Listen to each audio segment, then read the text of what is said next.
ने मतलब salute to my father कि जो उन्होंने ट्रेनिंग दी है। मैं कह सकता हूं कि मुझे बहुत गर्व है ऐसे फादर मिलना। मतलब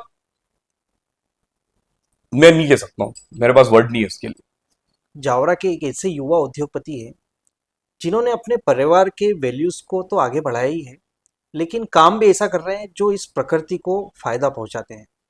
एक टुकड़ा भी अगर किसान के पास हस्क का बच रहा है, वो रोहित जी के पास लेके आ जा सकता है, जाए। लेके आ सकता है। क्योंकि क्या मतलब है, उसे आप जलाओगे, आपके लिए नुकसान ही है, देश के लिए नुकसान है, हाँ, कोई मतलब नहीं है।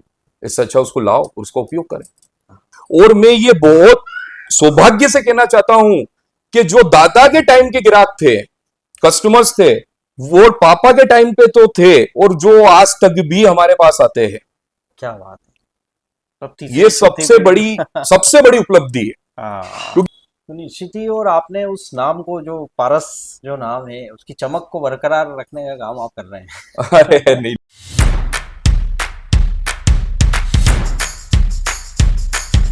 साथियों नमस्कार। आज हमारे साथ जावरा के एक ऐसे युवा उद्योगपति हैं जिन्होंने अपने परिवार के वैल्यूज को तो आगे बढ़ाया ही है, लेकिन काम भी ऐसा कर रहे हैं जो इस प्रकृति को फायदा पहुंचाते हैं। आपने ऐसी इंडस्ट्री डाली जो इको फ्रेंडली है और जो मतलब प्रकृति को बहुत अच्छा लाभ पहुंचाती है। और जो आप जो है बायोफ्यूल बनाते हैं, उसकी जो है ब्रिक्स और उसकी जो प्लेट्स होती है वो बनाते हैं, और किसानों के लिए बहुत ही फायदेमंद काम है। तो हमारे साथ हैं जावरा के युवा उद्योगपति रोहित जी गंगवाल। रोहित जी, आपका स्वागत है सबसे पहले हमारे चैनल में। जय जिनेन साहब, जय जिनेन। रोहित जी, सबसे पहले हम आपका थोड़ा एक संक्षिप्त परिचय जानना चाहेंगे। आप कहाँ से हैं और आपकी एजुकेशन वगैरह कहाँ हुई, आप कैसे अपने जीवन का सफ़र आपने चालू किया, वो बताइए।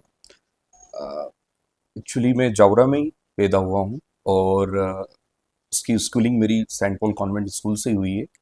देन आफ्टर 10th में Indore 11th-12th Agrawal public school में ग्रेड वहाँ कंप्लीट करी है। देन आफ्टरवर्ड मैंने सीए की तैयारी के लिए इंदौर से स्टार्ट किया था।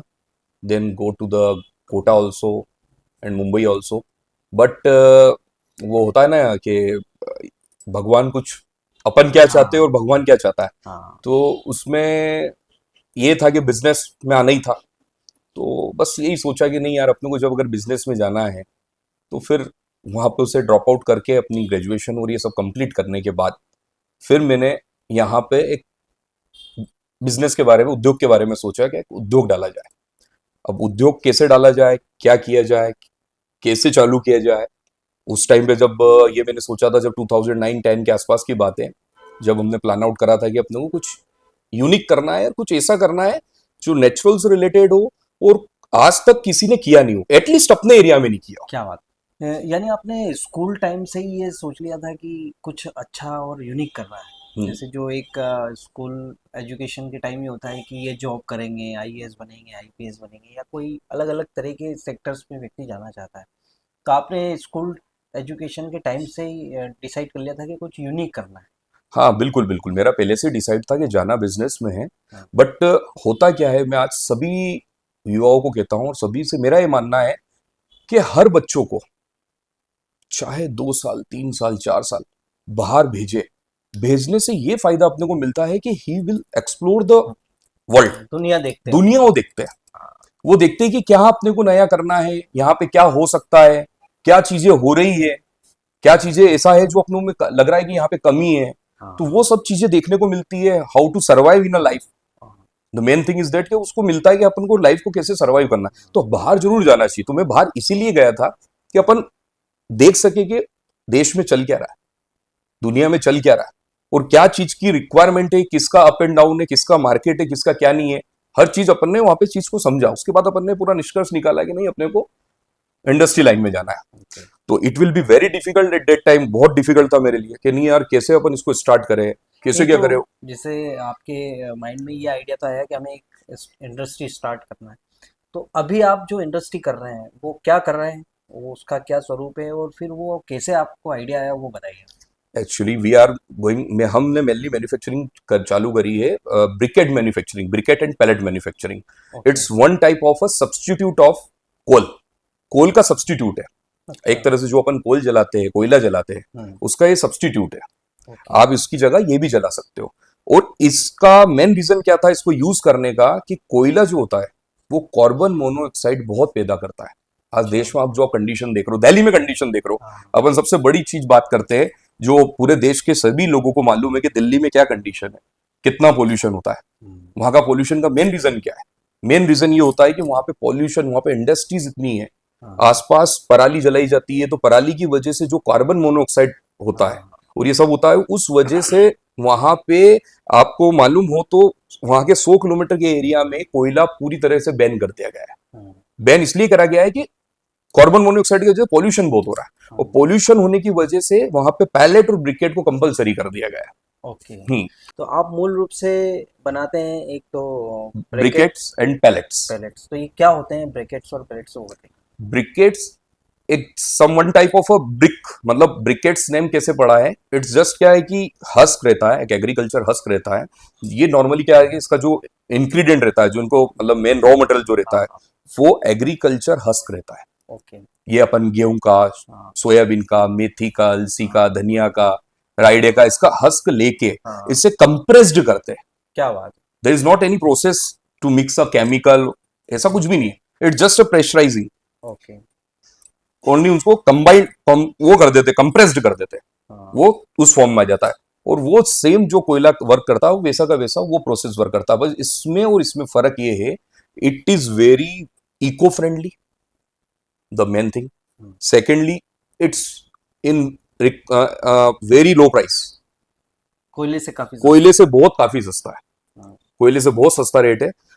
थर्डली मेनली क्या रहता है, government will give the incentives to that party who use this, मतलब जो अगर इस प्रोडक्ट को यूज करता है, गवर्नमेंट उनको भी इंसेंटिव्स देती है। अच्छा, यानी कोई कंपनी इस प्रोडक्ट को यूज करती है तो उसको भी सब्सिडी मिलती इसलिए सब्सिडी मिलती है कि ये क्या होता है, पोल्यूशन फ्री प्रोडक्ट है। है। हाँ। आप कोयला जला रहे हो, आप मतलब कोई भी चीज कर रहे हो, हाँ। और उसमें पोल्यूशन का ध्यान रखा जा रहा है, तो गवर्नमेंट आपको इंसेंटिव देगी ना, क्या बात। कि आप इस प्रोडक्ट को यूज करो, हम आपको इंसेंटिव देते हैं।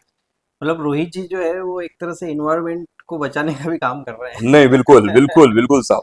मैंने इन्वायरमेंट को हमारा पूरा मतलब ये मान के चलिए कि at the time of Covid हमें सबसे पहले परमिशन मिली थी कि आपकी यूनिट्स को बंद नहीं रखा जाएगा, because you are the main मतलब मेन प्रोडक्ट था वो हाँ। उस टाइम के हिसाब से, अनिवार्य क्योंकि जो। अनिवार्यता में था। मतलब क्या थे, सारे प्लांट्स जो कोयले से चलते थे, हाँ। तो कोयले की खदानें बंद हो चुकी थी, हाँ। क्योंकि कोयले की खदान क्या हो रहा था कि झारखंड से आता था मटेरियल, बहुत दूर से आता था, हाँ। और ये यूनिट्स क्या सब सराउंडिंग है, जहां जहां प्लांट्स है वहां पे ये वाले प्लांट्स भी है। हाँ। तो इनके लिए हमने कंपलसरी कर दिया था कि आप प्लांट्स बंद नहीं करेंगे, आपको चलाना है, क्योंकि ये वाला प्रोडक्ट बहुत कंपलसरी है मेडिसिन में। अच्छा, the main thing is that our customers are mainly medicine, medical line, medical sector, pharmaceutical जो फार्मास्यूटिकल इंडस्ट्री में सबसे जितनी ज्यादा भी यूज होता है, दवाइयाँ बनाने की फैक्ट्रियां हैं सबसे ज्यादा यूज और होता ये तो वहाँ पे कोयले का जो है अल्टरनेटिव इसको यूज किया है, जाता इसको है। यूज किया जाता है। तो इसकी जो फायर जो रहती होगी वो कोयले जैसी, मतलब उसका क्या इट सिस्टम है। डिपेंड्स, ये डिपेंड करता है मटेरियल पे, it depends on the material. हाँ, मतलब उसकी एक क्वालिटी कैसी है। क्वालिटी, एक्चुअली क्या होता है कि ये briquette pellet is mainly made by the many ingredients. There are many ingredients, means there are too much type of hucks. Groundnut shell भी चलता है, ग्राउंडनट शेल यूज होता है इसमें, जो मूंगफली का छिलका। अच्छा। तो ये डिपेंड्स करता है हाँ, उनकी उसकी क्या क्या उसमें मिलाया हाँ, है। उसमें क्या क्या चीज अपन ने मिलाई है, उसमें क्या क्या इंग्रेडिएंट्स है, उसके ओके। हिसाब से जीसीबी डिपेंड करती है। ओके। मेनली जैसे अपने यहाँ पे मटेरियल, अपने यहाँ पे मस्टर्ड हस्क यूज होता है, अच्छा। तो कोयले का डिपेंड करता है, वहां पे भी मटेरियल से डिपेंड करता है, और ये भी मटेरियल से डिपेंड करता है। जीसीबी दोनों की कंबाइन नहीं होती, मैच नहीं होती है, but depends on the material, आपने कौन सा मटेरियल यूज करा। If you use a groundnut shell, then it goes near about 4200 पर जीसीबी। मतलब types of different different types के ये बनते होंगे और उसको आप बनाते हैं।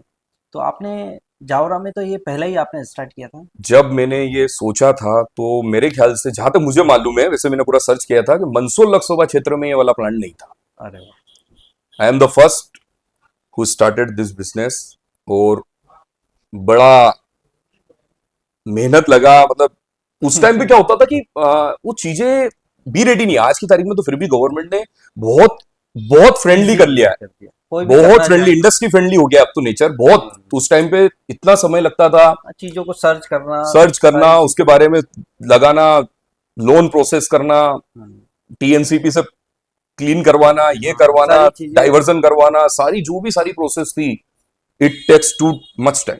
तो वो क्या था कि बहुत टफ जॉब था, पर धीरे धीरे खुला। पापा का पूरा आशीर्वाद था ही।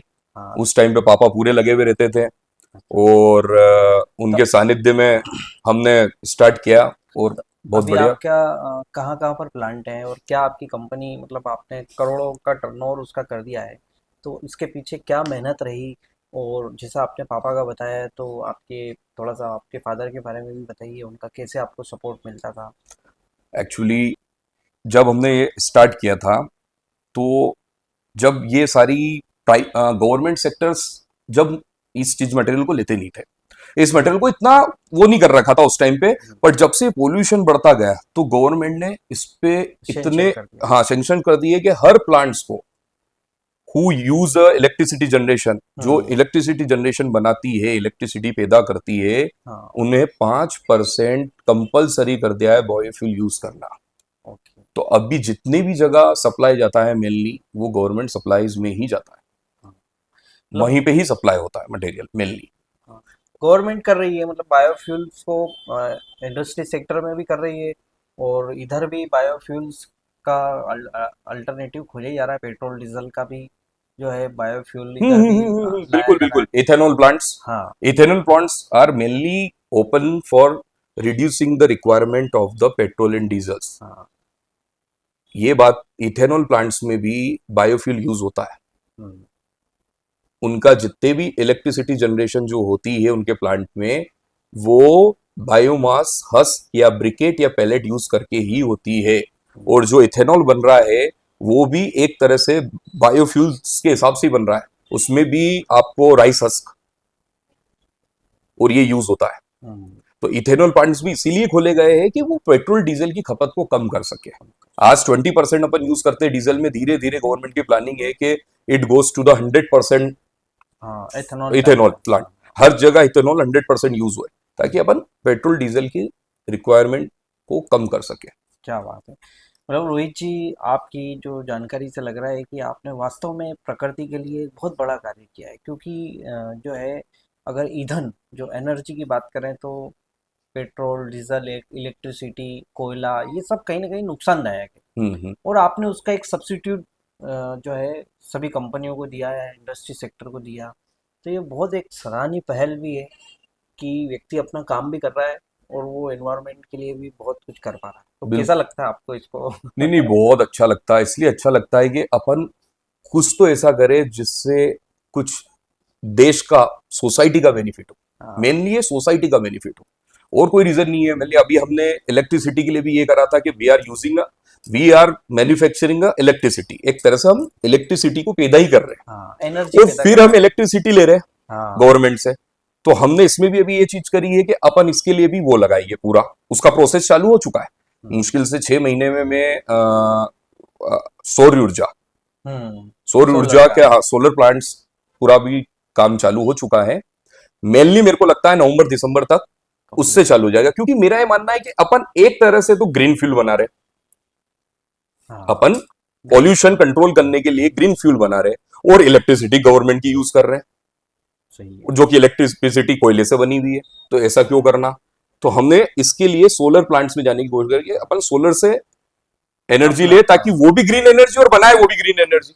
क्या बात है, तो मतलब दोनों, फुल्ली। हाँ, ताकि दोनों तरफ से ग्रीन एनर्जी का काम है। अभी तो अपन गवर्नमेंट से एनर्जी ले रहे हैं, हाँ। जो कि कोयले से बनी हुई है, हम्म, और अगर आज इलेक्ट्रिसिटी खुद जनरेट करेंगे सोलर प्लांट से, तो वो रहेगी ग्रीन एनर्जी। क्या बात। तो अपन ये चाह रहे हैं कि ग्रीन एनर्जी से एनर्जी ले और वापस ग्रीन एनर्जी प्रोड्यूस करे। हम्म, तो ये चीज है, मतलब पूरा इको फ्रेंडली आपका जो है। 100% इको फ्रेंडली। मतलब बिल्कुल भी किसी भी तरह का कोई नुकसान नहीं। हाँ।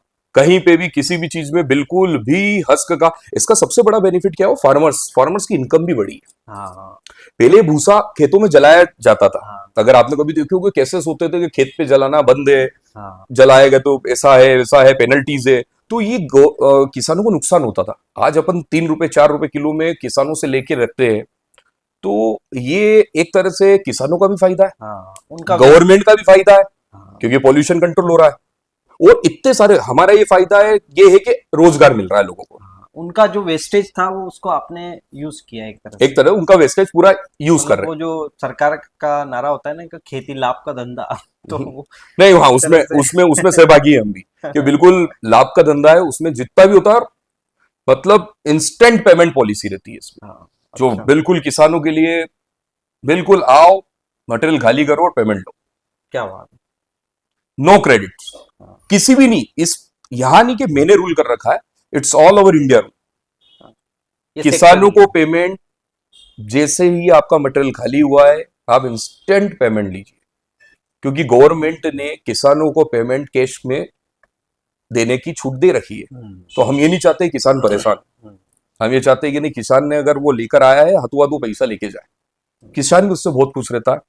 और सबसे बड़ा गवर्नमेंट का काम हो रहा है। आज जगह जगह जो आग लगने का लफड़े रहते थे, जहां आग लग जाती थी, हाँ सब होता था, आज वो कहीं पे भी कुछ भी नहीं, कोई कोई फायर नहीं हो रहा। हम्म, इसलिए नहीं हो रहा है क्योंकि पहले खेतों की वजह से जो घर रहते थे, कुछ भी रहता था, तो उनमें आग लग जाया करती थी।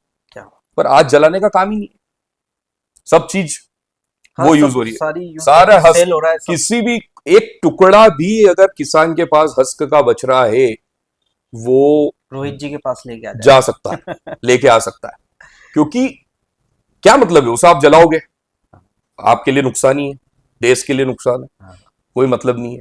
इससे अच्छा उसको लाओ, उसका उपयोग करें। हाँ। नहीं तो ये जो पराली की बात आपने बताई तो हम्म। अभी भी पराली जलानी पड़ती है, वो खापे बोलते हैं उसको हाँ, देसी। खापे में तो उसको अभी तक उसका कोई सॉल्यूशन नहीं निकल पाया। उसका भी सॉल्यूशन आ गया है। एक्चुअली क्या होता था, मेन थिंग इज दैट के लेबर प्रॉब्लम, आज मैं आपको पूरा संक्षेप में बताता हूँ उस चीज को, कि मेनली प्रॉब्लम क्या रही किसानों को, तो लेबर प्रॉब्लम, हाँ लेबर उसको प्रॉब्लम से ये हटाए क्या कैसे। करते थे कि वो बुलाते थे अपने थ्रेशर मशीन, वो हाँ वाली हाँ बड़ी वाली, हाँ जिससे पूरा गेहूं निकल जाता हाँ है एक पूरा तरफ, सब और वो रेडीमेड हो गया। पूरा जो उसका वो रहते थे खापे, वो नीचे गिर जाते थे। अब एक और मशीन इस साल से इंट्रोड्यूस हुई है, अच्छा जो जिस उसी मशीन में गेहूं एक तरफ निकालेगा, हाँ और उसको हस्क को एक वो तरफ एक तरफ निकाल देगा, पूरा आपको क्लीन खेत मिलेगा, जमीन लेवल से बिल्कुल साफ बिल्कुल करेगा। जमीन लेवल से। छोटा छोटा सा टुकड़ा उसका नीचे का बचेगा, हम्म। जो कि किसान लोग रोटावीटर करके उसको खत्म कर सकते हैं। तो ऐसी मशीन आप क्यों नहीं अवेलेबल करा देते किसानों को भी भैया। नहीं नहीं, वो बिल्कुल, हाँ इस साल इंट्रोड्यूस हुई है, अगले हाँ साल तक इस पे हम कार्य चल रहा है, और हाँ इसको बहुत बड़े पैमाने पे सब ले जाके, क्योंकि इसी में क्या है, सभी का, गवर्नमेंट का, हमारा, सभी का फायदा उसमें ही, क्या है, हाँ किसान आज जलाता है, हाँ जबरदस्ती चल रहा है, तो वो क्या होगा, वो मशीन से हम इकट्ठा करके उनसे हम ले लेंगे। हाँ तो उस पे चल रहा है, अभी ही इसी वजह रिसेंटली से सर्च हुई है, और अभी टेक्नोलॉजी अभी आई अभी है। टेक्नोलॉजी आई है, नई नई टेक्नोलॉजी इसी आई साल टेक्नोलॉजी आई है, अगले साल तक ये जो खापे जलने की प्रॉब्लम थोड़ी बहुत भी आ रही है, वैसे रेयर टू रेयर हो गई है, हाँ बट थोड़ी बहुत भी आ रही है, ये पूरी तरह से खत्म हो जाएगी। क्या बात है। मतलब तो ये देखिए जावरा और जावरा के आसपास के किसानों के लिए रोहित जी बिल्कुल जो है एक प्रॉफिट वाले वो है इंडस्ट्रियलिस्ट। कोई भी किसान अपना जो है भूसा या कुछ भी तो रोहित जी से मिल सकता है, उसका गाइडेंस भी ले सकता है कि कैसे क्या करना है क्या नहीं। तो बहुत अच्छा रोहित जी, आपने अपने काम के बारे में, आपकी जो वर्किंग है उसके बारे में बताया, और आप एक युवा उद्यमी की तरह जो है बहुत अच्छा आप प्रेरणा भी दे रहे हैं, और आप कैसे इन चीज़ों को आगे ले जा रहे हैं अपनी, जो हर एक फैमिली की एक वैल्यूज़ होते हैं, कुछ सिद्धांत होते हैं। तो आपको क्या सीखने को मिला और आप इसको कैसे, इस परंपरा को आगे ले जा रहे हैं वो बताइए। मुझे पूरा श्रेय, मैं मेरा अपना पूरा श्रेय, मतलब मेरे को श्रेय नहीं देना चाहिए, श्रेय तो कुछ नहीं है, मतलब ये है कि हमारे लिए हमारे पिताजी ही भगवान का एक रूप है, क्या शुभ नाम था। पारस जी गंगवाल, अच्छा। जिन्हें जावरा में पारस सेठ के नाम से जाना जाता है। और एक सच बात कहूं तो, इंसान को खोने के बाद पता चलता था कि यार वो क्या इंसान थे। आज अपन कहीं पे भी जाते हैं, पारस सेठ, पारस सेठ, मतलब उनके लिए वर्ड्स नहीं है मेरे पास कि वो क्या थे। और उन्हीं से ही पूरा हौसला मिला। और उनकी जो ट्रेनिंग थी ना, मैं आपको बता नहीं सकता हूँ, आपको बता नहीं सकता हूँ। I was just 21 year old at that time when I decided to open a plant. मैं मात्र 21 साल का था। और मैंने, यार पापा ये कैसे होएगा यार मेरे से, यार नहीं पॉसिबल नहीं है यार। 21 साल, जस्ट 23 में तो शादी हो गई थी।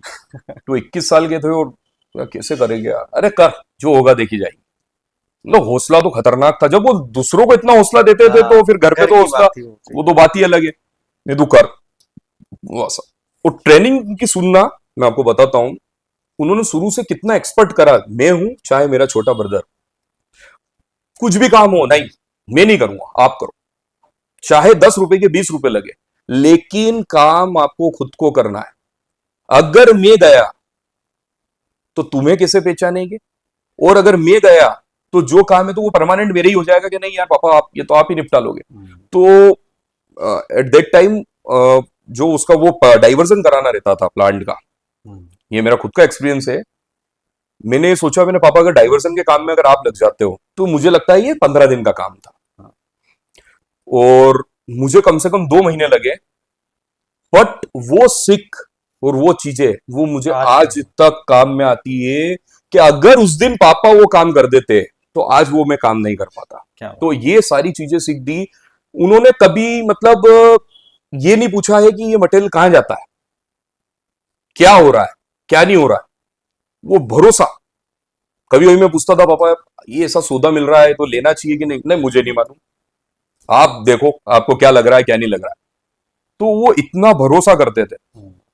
आज प्रॉपर्टी में भी अगर कुछ काम रहता है, कुछ भी काम रहता है, तो उस टाइम पहले बिल्कुल पापा नहीं, यार भाई मैं नहीं जानता हूं, आप रोहित से बात करो या नमन से बात करो। तो वो इतना ट्रस्ट करते थे और उन्होंने इतना प्लेयर बना दिया था, मतलब कि अगर दुकान पे भी कोई गिराक है, नमन बैठा है नीचे या मैं बैठा हूं, कोई भी बैठा है, तो वो नीचे नहीं आते थे। यार पापा एक बार आप आ जाओ, नहीं आप कैसे एक्सपर्ट हो। तो उस टाइम से उन्होंने ऐसी ट्रेनिंग दी थी। क्या और बात। पता नहीं, मुझे ये समझ में नहीं आ रहा है कि पापा को होता है कि भगवान भी बता देता है कि कुछ है या कुछ होगा। तो जब पापा को ये डेथ हुई थी, उसके साल भर में उन्होंने सब छोड़ दिया था। मुझे कोई मतलब नहीं। मैं पापा को बोलता था, मैंने पापा एक बार प्लांट पे है, अरे क्या करूंगा यार, पापा यार एक बार वहां पे तो चलो अपन, ये करा है वो करा है ऐसा करा है। अच्छा सबसे बड़ा एक स्टंजा बताता हूँ, मेरा बेगू प्लांट 2022 में चालू हो गया था, from the name of Shri Vidyasagar bio energy private limited. Vidyasagar ji Maharaj के ऊपर नाम से बन रखा है, Shri Vidyasagar bio energy private limited. पापा ने वो प्लांट आज तक नहीं देखा है, ना मम्मी ने वो प्लांट को देखा है। कर लिया आपने वो मैंने ठीक है। कर लिया वो ठीक है। और खत्म। मतलब उस टाइम इन्होंने ये भी नहीं मालूम था पापा को कि कौन सी जगह है और क्या है, बस। लेकिन डिसीजन पापा का था कि फटाफट खोलो। 6 महीने में प्लांट को खोल दिया था और प्रोडक्शन चालू कर दिया था। और भगवान का आशीर्वाद है, बढ़िया चल रहे हैं दोनों प्लांट्स, बहुत बढ़िया चल रहे हैं। तो क्या होता है कि ये इतना आशीर्वाद है, इन्होंने लोगों के साथ जो किया है साहब। और काफी सोशल एक्टिविटीज भी करते थे। नवरात्रि में जो है आपका जो आयोजन होता था वो पूरे जावरा में एक अलग ही। बिल्कुल और बिल्कुल आज बिल्कुल। भी वो हर साल हो रहा है उनके जाने के बाद भी।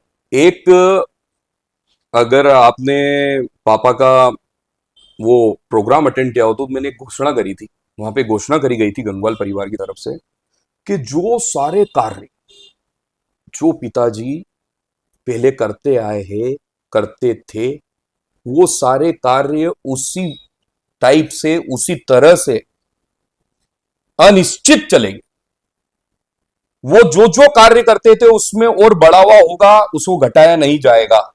इसलिए हमने एक ट्रस्ट भी बनाया है, अच्छा। स्वर्गीय पारस सेठ चैरिटेबल ट्रस्ट, अच्छा। जिसमें गरीबों को पढ़ाना, गरीबों का इलाज, जो अपने नहीं कर सकते पढ़ाई और उनमें इतनी एबिलिटी है कि हम पढ़ाई कर आगे बहुत आगे बढ़ सकते हैं, तो हमने भी उसे निरंतर रखा है कि जिसको किसी भी तरह की प्रॉब्लम आए पढ़ाई से रिलेटेड, और वो योग्यता है उसमें कि हाँ हाँ वो कुछ बन सकते हैं, तो हम उसकी पूरी पढ़ाई का खर्चा उठाने के लिए तैयार है चैरिटेबल ट्रस्ट पापा से। क्या बात और जो भी इलाज भी है, अगर किसी का कोई गरीब का इलाज भी रहा है, वो भी इलाज चैरिटेबल ट्रस्ट से करेंगे। निश्चित ही। और वो जो सेवा कार्य को करते थे तो जैसा आपने बोला आगे बढ़ाएंगे, और आपकी भावना इसी से पता चलती है कि जिस जगह पर वो जो है अपने घर में बैठते थे, ये जो हमारे पीछे प्रतिमा है एक तरह से जीवंत लग रही है ये भी, और ऐसा लग रहा है कि अभी वो भी बैठे हुए हैं और वो भी हमारी इस चर्चा में शामिल है। तो वास्तव में आपने उनके जो सेवा भाव थे, उनके कार्यों को आप आगे बढ़ा रहे हैं, तो और क्या आपने आगे के लिए क्या सोचा? आप जैसे इंडस्ट्री में, सोशल एक्टिविटीज़ में और क्या आप करने का आपका वो है, या क्या देखते हैं आप आने वाले समय? आने वाले समय में अकॉर्डिंग टू अगर इंडस्ट्री में अपन चले, तो ये मेरा मानना है उमेश जी की आने वाला समय सिर्फ नेचुरल चीजों का ही रहेगा। आप कोई भी नेचुरल खेती करें, हम्म नेचुरल प्रोडक्ट्स बनाएं, हम्म क्योंकि जो मिलावट चल रहा है देश में, बहुत मिलावट चल रहा है, लोगों को अटैक आ रहे हैं, समय नहीं है उससे पहले अटैक आ रहा है, समय नहीं है उससे पहले सही है। बीमारियां आ रही है, आहार बहुत विशुद्ध है। आहार बहुत विशुद्ध आहार चल रहा है। तो ये सब को रोकने के लिए आने वाले समय में, यहां तक मेरा मानना है, लोगों का खर्चा बढ़ा है, लोग खर्चा करना चाह रहे हैं, बट उन्हें उस टाइप का प्रोडक्ट नहीं मिल पा रहा है। हाँ the biggest problem is this कि मैं देना चाह रहा हूं कि आप मेरे को 100 रुपए लीटर का दूध हाँ, दो, पर वो 100 रुपए लीटर का दूध मिल ही नहीं रहा, मिल ही नहीं रहा, उसमें भी फर्जीवाड़ा। उसमें भी फर्जीवाड़ा हो रहा है। तो मैंने ये जहां तक चीजा है कि हाइजीनिक प्लस नेचुरल, सही है। आने वाले समय में इन्हीं का ही समय है। और ग्रीन एनर्जी तो मैंने बताया, ग्रीन। जिस हिसाब से नरेंद्र मोदी का संकल्प है 2050 तक देश में पोल्यूशन फ्री करना है, उसमें ग्रीन एनर्जी ही है जो सबसे बड़ा सहभागी है, क्या बात। वही है जो पोल्यूशन को खत्म करेगा। Hmm, green energy is not a biofuel, मतलब बहुत सारे प्रकार है। Green fuel is a ethanol, also green fuel, hmm, उसमें कार्बन मोनोऑक्साइड बहुत कम होता है। Briquette and pellets is also green fuel, उसमें कार्बन सही। मोनोऑक्साइड नहीं होता है। इसके अलावा आपका सोलर एनर्जी, हम्म, जो नेचुरल बनता है, जो नेचुरल बनता है, सनलाइट के थ्रू बनता है, उसमें कोई कार्बन मोनोऑक्साइड का प्रॉब्लम नहीं है। तो ये सारी चीजें ही आगे ग्रीन फ्यूल, आप अगर अभी देखोगे अडानी अंबानी और ये सब ग्रीन एनर्जी में ही चल रहा हाँ है, ग्रीन एनर्जीज में ही चल रहे हैं। और आगे सोशल का आप जिस हिसाब से बता रहे हो पापा का, सोशल में अभी तक हमने एक चैरिटेबल ट्रस्ट, इसके अलावा जितनी भी जगह मंदिरों में पापा का तरफ से जो रहता था, जैसे एक अन्नकूट हमने नया चालू करा। अन्नकूट हम खेड़ापति हनुमान मंदिर में बंद हो चुका था पिछले 5-7 साल, 10 सालों से नहीं होता था। तो एक पापा का भी सपना था कि वहां पे अन्नकूट फिर से चालू किया जाए, जिसका पापा की पुण्यतिथि के अवसर पे हमने चालू किया। और कोशिश यही रहेगी कि निरंतर इसको अपन अन्नकूट को चलाया जाए, क्योंकि पापा का एक बहुत बहुत ज्यादा दिल से जुड़ा हुआ दिल काम। से जुड़ा हुआ मंदिर था खेड़ापति हनुमान मंदिर, जिसके लिए पापा ने अपने दिल जान सब लगा दी। क्या बात।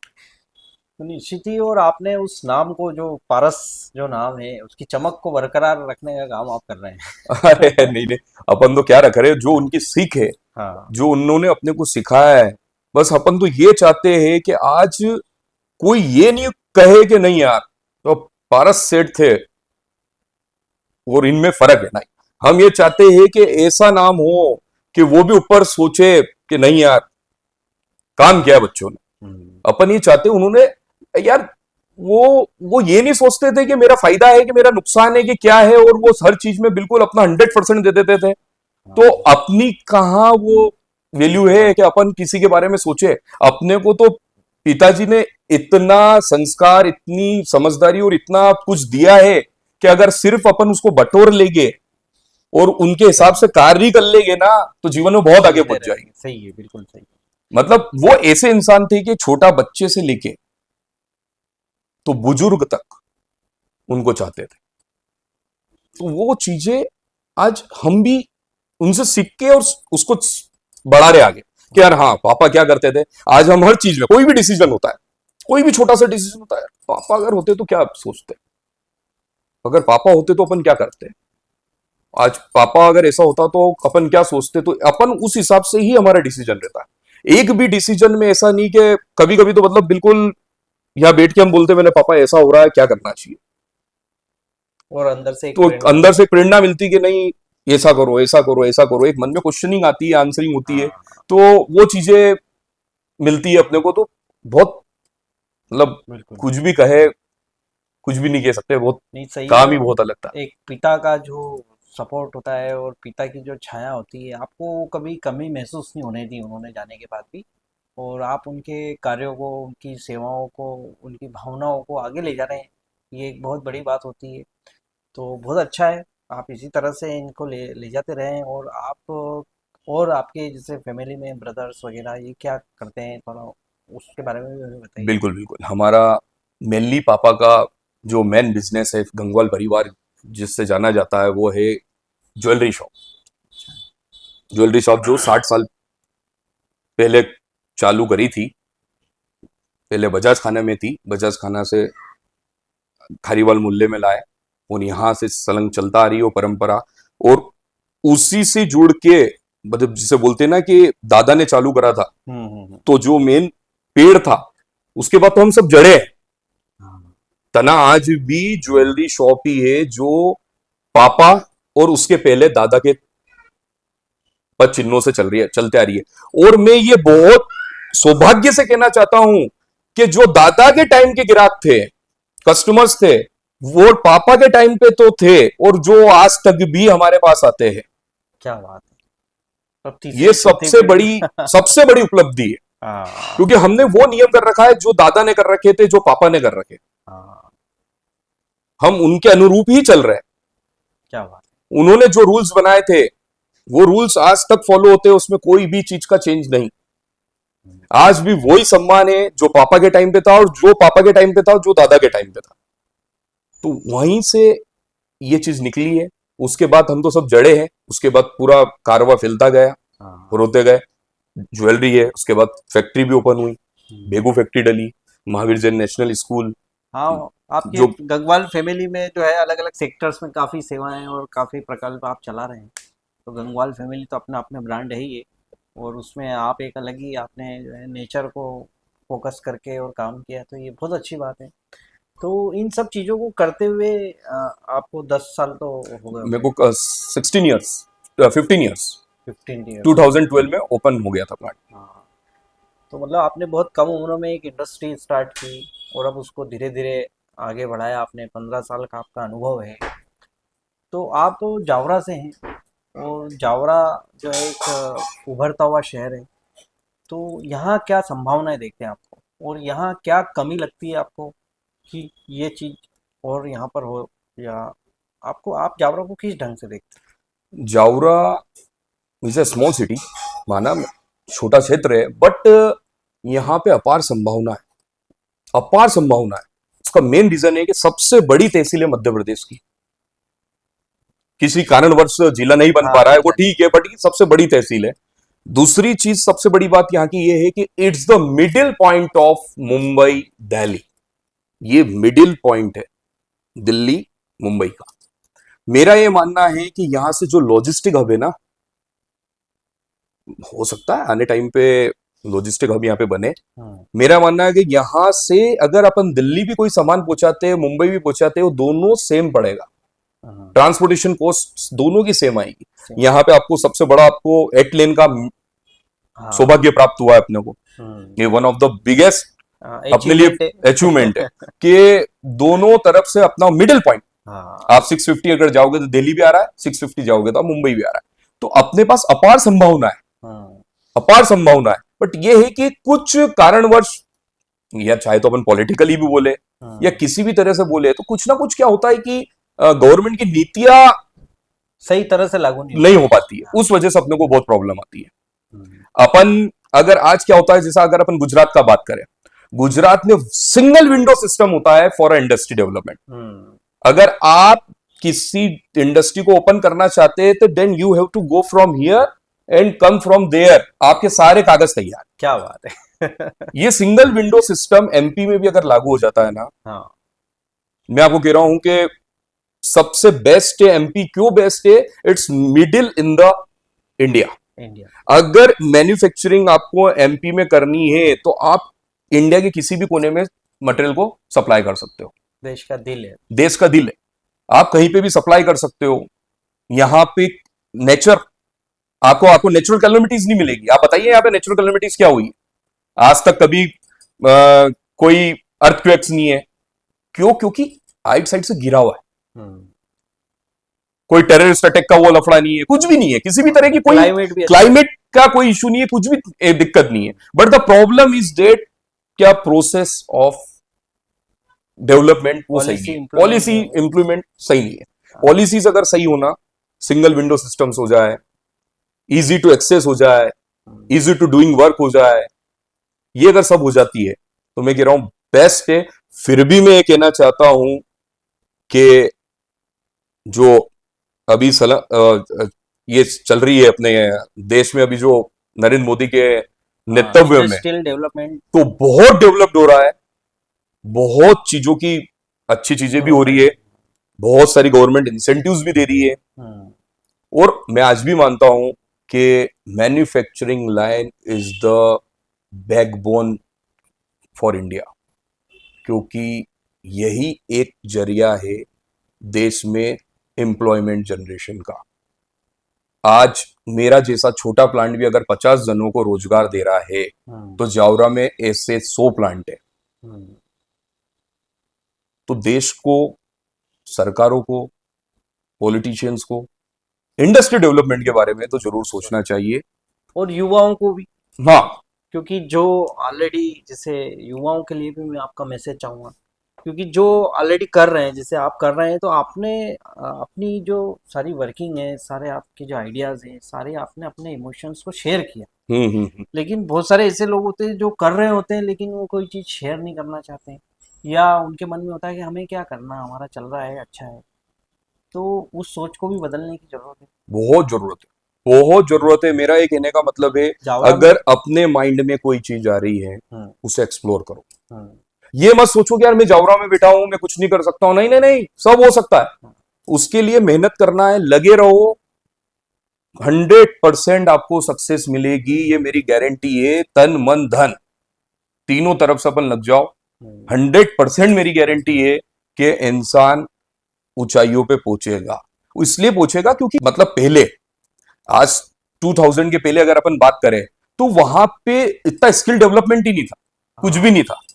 मेरे टाइम तक थोड़ा थोड़ा होने लगा, और अब तो इतना होने लग गया है कि अब आप तो सिर्फ गूगल करो, आपको सब चीज पता चलेगी, सब चीज।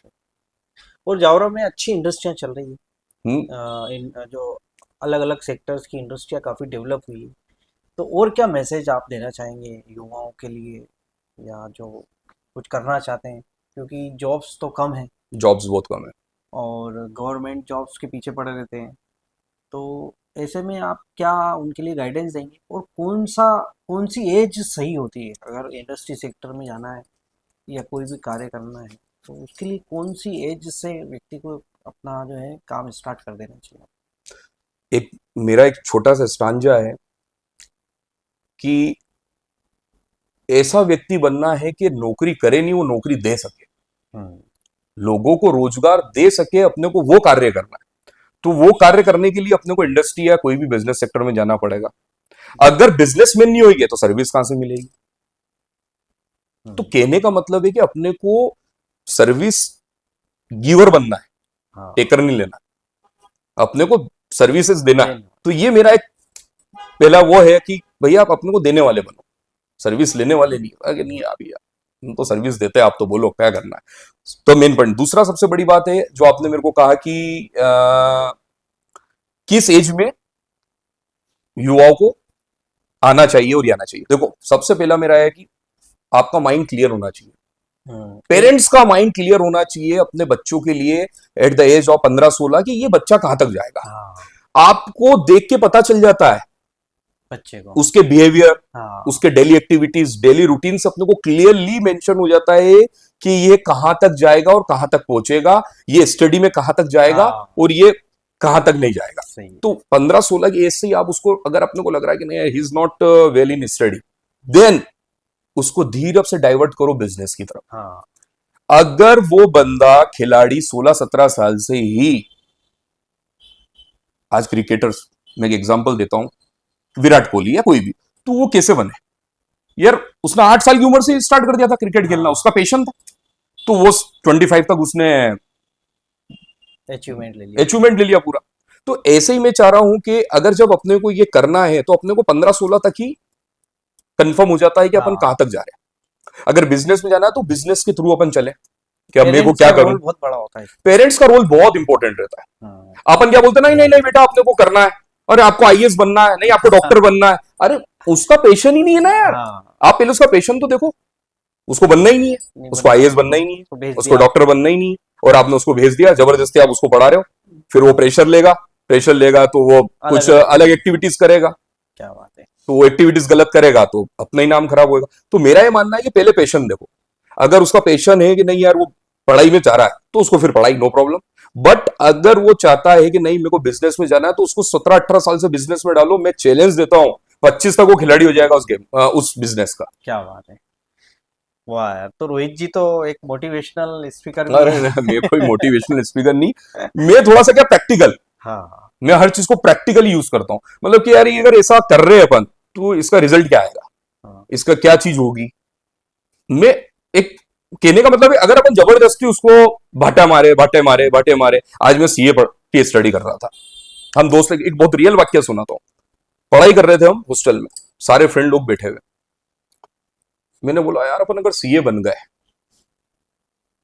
तो कितने कितने कमा लेंगे यार, कि 2-2 करोड़ 3-3 करोड़ रुपए पूरी जिंदगी में, और क्या होगा। ये रियल वाक्य है। मतलब ये जिस दिन मैं मेरे फ्रेंड को टेक करूंगा तो वो देखेगी और वो हंसेगी इस बात पे कि बिल्कुल राइट बात है।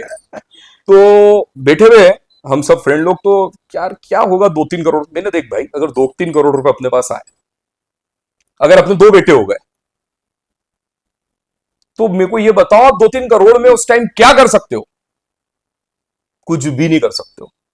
अगर उसका पैशन पढ़ाई में नहीं रहा और वो पढ़ाई नहीं कर सका, हम्म, तो आप उसको मार मार के पढ़ाई तो नहीं करवा पाओगे कि नहीं पढ़ाई कर, तो कहां से करेगी, बिजनेस कहां से चालू करेगी।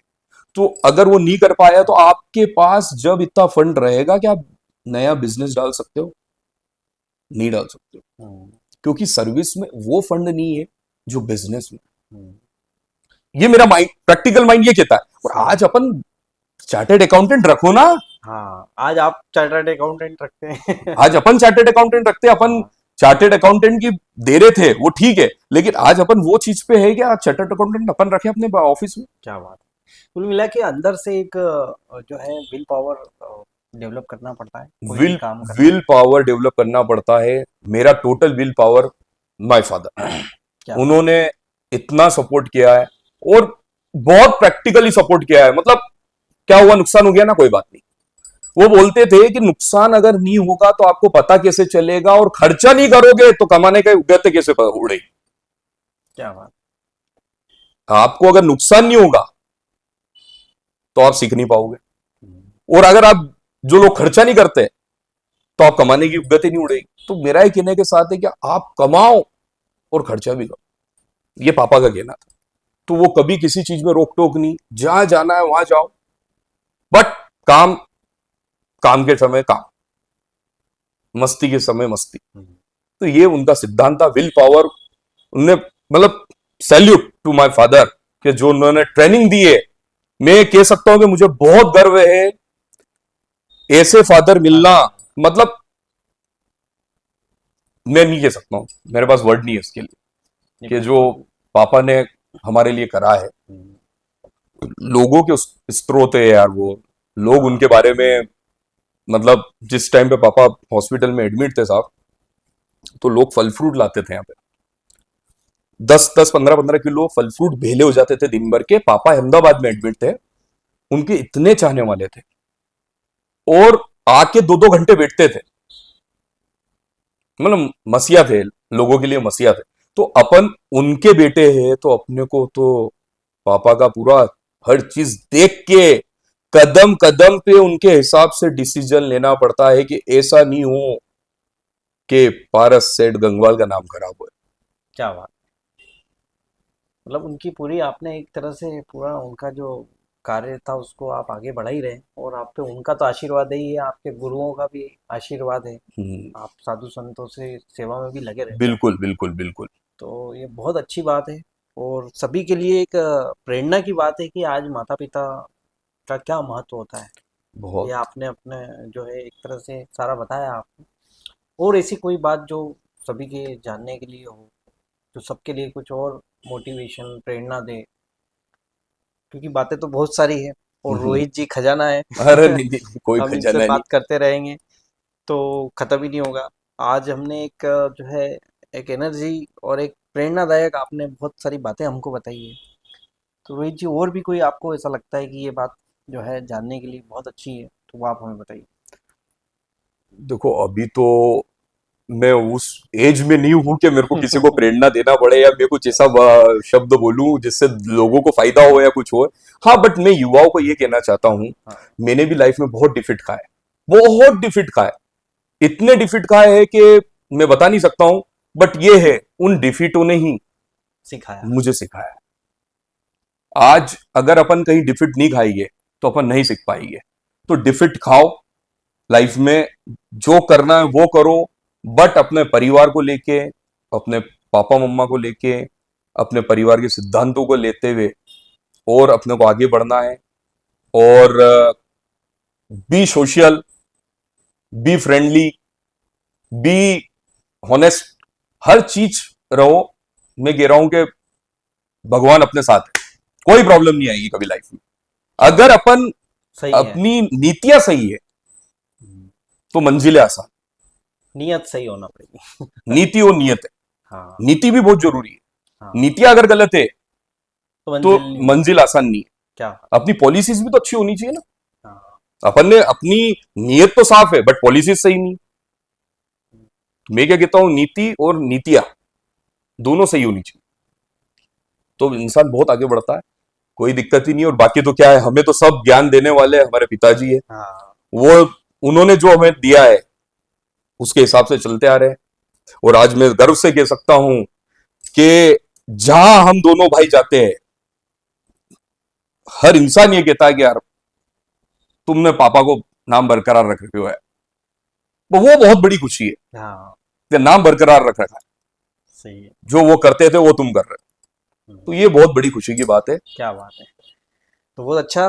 देखिए साथियों, एक युवा उद्यमी जिन्होंने अपने वर्किंग सेक्टर के बारे में तो बताया ही है, और भी बहुत सारी ऐसी बातें हमें बताई है आज के इस सेशन में, और आगे हम आपसे और भी चर्चाएं करते रहेंगे समय समय पे। तो रोहित जी, बहुत बहुत धन्यवाद है, आपने समय दिया हमें और ऐसी जानकारियां और ऐसी बातें बताई जो सभी के लिए उपयोगी होती है। तो बहुत बहुत धन्यवाद, आपने समय दिया उसके लिए। बहुत बहुत धन्यवाद आपको भी उमेश जी। और आपने हमारे लिए समय निकाला, ये हमारे लिए बहुत बड़ा वो है, गर्व के आप लिए, गर्व की बात। तो आपके अच्छे बड़े कार्य आगे बढ़ते रहें, हम ऐसी प्रार्थना करते हैं। बहुत बहुत धन्यवाद आप। धन्यवाद। जय जिनेन्द्र। जय जी ने। जय जिनेन्द्र। जय